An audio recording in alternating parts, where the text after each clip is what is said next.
Hey, how's it going? My name is Gareth James. Welcome back to MTT Poker School.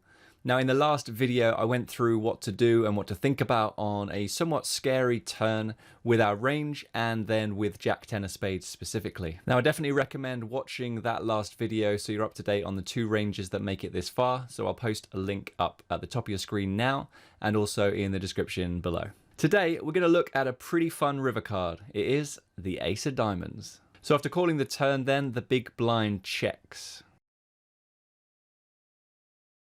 So let's take a quick look at the equities then on the Ace of Diamonds. So out of positions equity is almost 51% and in positions is around 49%. So out of position just about edges it on the Ace of Diamonds.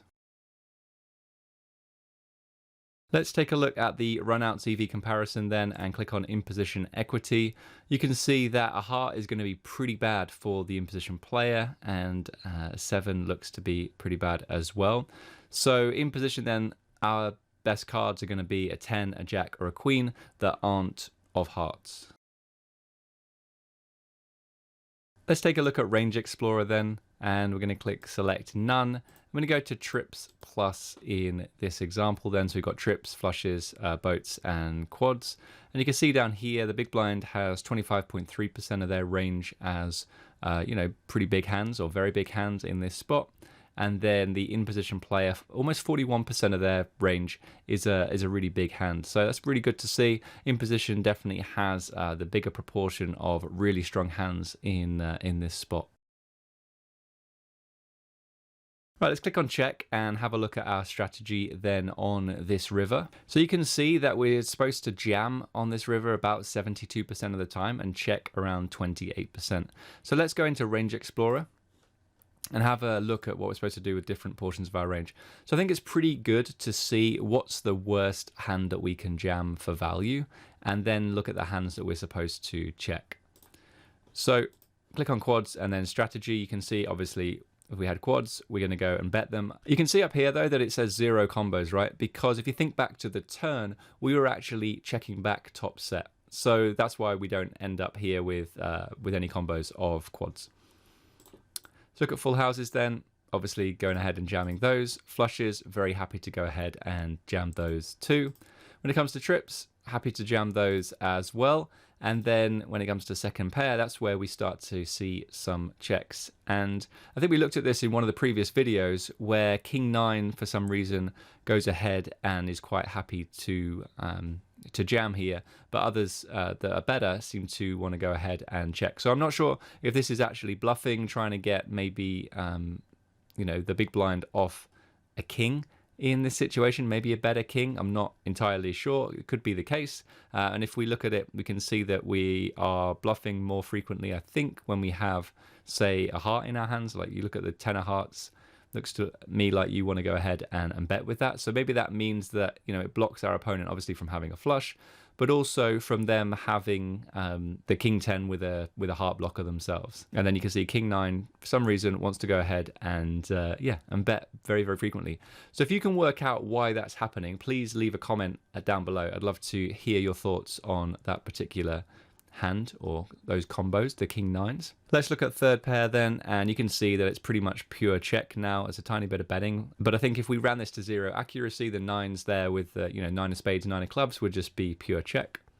Low pairs then just going for a check back, and then this is where we're going to get our bluffs from. So Queen Jack just wants to go ahead and check back, so does Queen 10, but then once we get to a weaker hand, Jack 10, and then Queen 9 suited, Jack 8 suited, 9 8 suited, hands like that, we are going to be going for the bluff in this spot. So we'll click up here and say that we have jammed, and what we're looking for is the hands that actually go ahead and fold now. So bearing in mind that we were bluffing with a hand like 9-8 suited or Jack 10 suited, so we can look along here and we can see, okay, so there are some King X hands that we can get to fold. So definitely a better hand there that can't call the river. And then there's some 7x hands as well, and then probably some 2x, yeah. So Queen 2, we saw that from the turn. Queen of Hearts, 2x hands, we can get those hands to fold too. So let's go back to our strategy then and hover over Jack 10 suited, and you can see that Jack 10 suited pretty much all the time is going for the jam on the river. Jack 10 of spades actually almost as much as Jack 10 of hearts. Obviously Jack 10 of hearts is a flush, but then we get to diamonds and clubs. You can see that there is a little bit of checking, about 10% of the time, but most of the time, 90% of the time, they are going for the jam as well. So our hand then, Jack 10 of spades, does like jamming here and looks to be a pretty good bluff. Let's take a look at what happened then. I did go for the jam here, and hero makes the call with the king 7 off. So obviously if you have seen the previous videos, you already knew that the big blind makes the call with the king 7 off because we did it round that way to begin with. But if you haven't seen the analysis yet, then you might want to look at this and say, okay, do we think king 7 off is a call in this spot?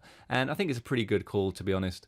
If you think about it, you know, the king of hearts is a pretty significant blocker. It blocks the flushes, and it's going to block lots of full houses like pocket kings and ace king. So yeah, I think it's pretty good in that sense. And then the 7 as well is going to block hands like ace 7 and pocket 7s too. So a pretty good bluff catcher, I think, in this situation. Definitely go and check the first 3 videos of this series if you want to see how to play the big blind in this exact spot.